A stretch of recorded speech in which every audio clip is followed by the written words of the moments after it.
Bonsoir à tous et à toutes et bienvenue dans Look My Geek, le nouveau magazine traitant des films et des séries qui valent le coup d'être lus. Aujourd'hui, comme vous l'avez sûrement remarqué, je m'intéresse à Rec 4. Rec 4, un film réalisé par Romé Balagueró, un réalisateur espagnol de talent. Je vais défendre ce film car en effet j'ai beaucoup aimé et surtout j'ai vu qu'il y avait beaucoup de critiques dégueulasses sur ce film en fait. Je vais donc vous donner 5 raisons pour aller voir ce film au cinéma qui vaut vraiment le coup. Raison numéro 5. L'arrêt de l'humour de Rec 3. Rec 3 est pitoyable, ça n'existe pas, Rec 3 n'existe pas, ce n'est pas un Rec. C'est un très mauvais film d'horreur on va dire, puisque en effet ça fait que rigoler tout le temps. Il y a des vannes tout le temps. Le film est plus drôle que flippant. C'est de la merde.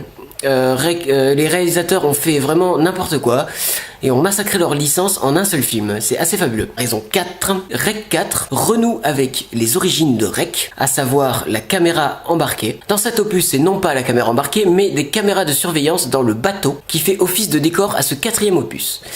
Donc ça, c'est plutôt bien. Raison numéro 3.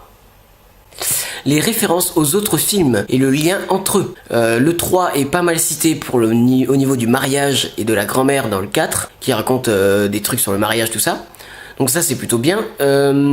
Ensuite nous avons tout un passage où il retrouve la caméra du premier film et du deuxième. Donc ça c'est très cool. Raison numéro 2. Le retour des zombies Red Bull. Les zombies dans le 3 étaient quelque peu mous. Dans le 4, ils sont très nerveux, galère à tuer. Et ça, c'est génial. Voilà, ça renoue avec le Rec 1 et 2 où les zombies étaient très boostés. Et un chargeur de mitraillette, ça suffisait pas à les tuer quoi. Donc ça, c'était excellent. Et la raison number one, best ever, c'est Manuela Valesco qui interprète royalement Angela Vidal dans Rec 1, 2 et 4 du coup.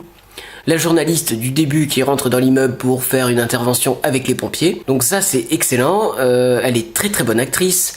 Elle a d'abord joué dans divers petits films espagnols, téléfilms et des séries télé aussi. Donc c'est une très bonne actrice, elle est très sexy, voilà, et elle joue très bien. Donc voilà, je vous conseille de vous faire votre propre opinion et d'aller voir ce film. C'est un très bon film. J'espère que vous avez aimé cette critique. Je vais passer de suite à la critique rapide du livre. Après cette critique rapide de Rec 4, je vais vous faire découvrir Rec, les histoires oubliées, aux éditions Glénat. C'est un bouquin aux alentours de 15 €. C'est une BD de 96 pages, très richement illustrée, très jolie, très beau. Voilà, je comptais pas faire un Book My Geek entier dessus, hein, voilà. C'est sorti le lendemain de la sortie de Rec 4, à savoir le 13 novembre. Voilà, c'est co-écrit par Paco Plaza et Romé Balagueró. Voilà. C'est une très belle BD au dessin très ouvragé et absolument sublime. Bon, j'espère que cette vidéo critique Rec intégrale, on va dire, vous aura plu. Je suis allé le voir avec Flo, un pote à moi, et on s'est régalé. Voilà, allez voir le film, lisez le bouquin si ça vous chante.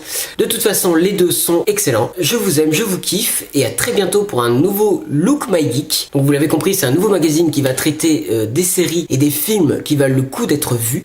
Voilà, il y aura pas de date précise. Ça sera comme les Book My Geek, un petit peu selon l'envie quoi. Je vous retrouve très bientôt. Je vous aime, je vous kiffe. Je vous rappelle qu'il y a encore la page Facebook Oh My Geek par Darkins. Mon partenaire et moi-même, nous gérons la page. Donc n'hésitez pas à nous envoyer des messages, ce que vous voulez, à toute heure, des commentaires, enfin voilà. Likez, partagez, abonnez-vous et à très bientôt.